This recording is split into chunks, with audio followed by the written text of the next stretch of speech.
Kan harus kembali ke Rory Asyari yang ada di gedung MK. Rory, apakah Anda mendapatkan tanggapan dari pihak termohon maupun pihak terkait berkaitan dengan pernyataan yang disampaikan oleh pihak pemohon pada dalam sidang tadi? Rory, silakan. Enggak, saya ingin menyampaikan terlebih dahulu bahwa tadi tim pemohon yang diketuai oleh Bambang Wijoyanto meminta bahwa MK go beyond atau memutus di luar apa yang menjadi kewenangannya, yakni penghitungan atau hasil penghitungan suara saja. Tapi mereka meminta MK menerapkan keadilan substantif, berwenang memeriksa seluruh tahapan pemilu. Ini artinya Bambang Wijoyanto, Denny Indrayana ataupun Nasrullah tadi berargumen bahwa bila proses pemilu curang, hasilnya pun curang sehingga harus dibatalkan. Nah, ada poin yang menarik juga yang disampaikan terkait dengan perolehan suara. Tadi tim pemohon dalam hal ini BPN menyampaikan bahwa yang benar menurut mereka paslon 01 hanya mendapatkan 48% atau 63 juta suara, sementara paslon 02 sekali lagi menurut mereka 52% atau 68 juta suara.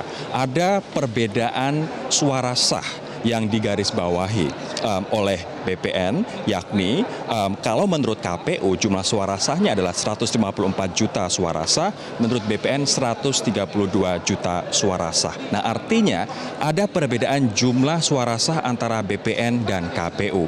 Namun hasil yang didapat oleh tim Prabowo Sandi sama dengan hasil resmi yang diumumkan oleh KPU, yakni 68 juta, sementara suara Jokowi hilang atau surut 22 juta suara.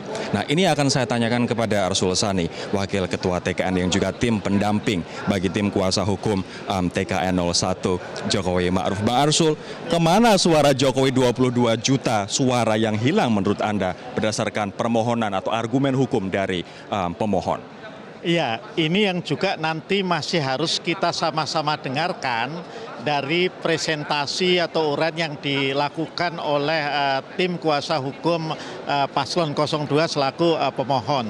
Kami sendiri juga sedang menunggu-nunggu ya, kalau mereka kemudian katakanlah di dalam tambahan permohonan yang tentu nanti juga bisa dipersoalkan ya, itu berbeda jauh dari penghitungan suara yang telah ditetapkan oleh KPU. Kita ingin tahu juga di daerah-daerah mana sehingga mereka bisa menyimpulkan secara kumulatif bahwa suaranya Pak Jokowi Kiai Ma'ruf ini berkurang sampai 22 juta. Itu yang nanti kita masih akan tunggu-tunggu.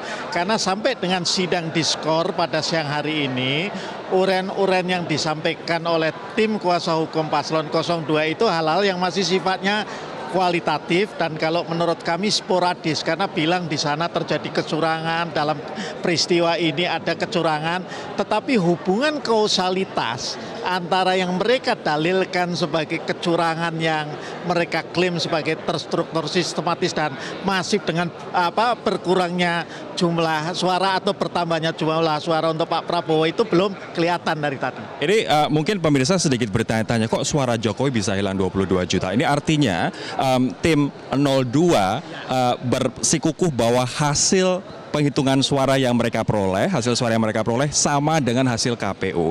Tapi jumlah yang diperoleh Jokowi susut 22 juta. Dari bukti-bukti yang mereka paparkan, kemudian dari permohonan yang sudah beredar begitu di AMK juga sudah merilisnya, apakah ini cukup meyakinkan bagi Anda? Kan ketika kita bicara bertambahnya suara atau berkurangnya suara, ini kan sesuatu yang kuantitatif ya. Sesuatu yang kuantitatif itu kan dalam kaitan dengan perolehan suara harus dibuktikannya kan dengan dokumen kepemiluan. Dokumen kepemiluan itu apa saja? Misalnya adalah form C1, kemudian ada DA1, DB1 dan lain sebagainya. Nah, ini yang belum kami lihat, karena belum dilampirkan ya dalam permohonan mereka. Ya, saya tidak tahu apakah angka bertambahnya suara mereka dan berkurangnya suaranya Pak Jokowi Kiai Ma'ruf itu datang dari langit atau datang dari mana? Ini kita belum tahu. Kita tunggu saja dulu. Datang dari langit atau datang dari mana? Terima kasih Bang Arsul atas waktunya. Nah, itu tadi penjelasan dari Arsul Sani. Kita nanti akan masih menunggu seperti apa dinamika dan juga kelanjutan dari permohonan PHPU yang akan disampaikan oleh tim pemohon, yakni tim BPN yang nantinya akan dimulai seperti Egan tadi sampaikan pada pukul 13.30 atau setelah Jumatan. Kita akan kembali ke studio. Baik, terima kasih Rory atas informasinya dari gedung MK. Pak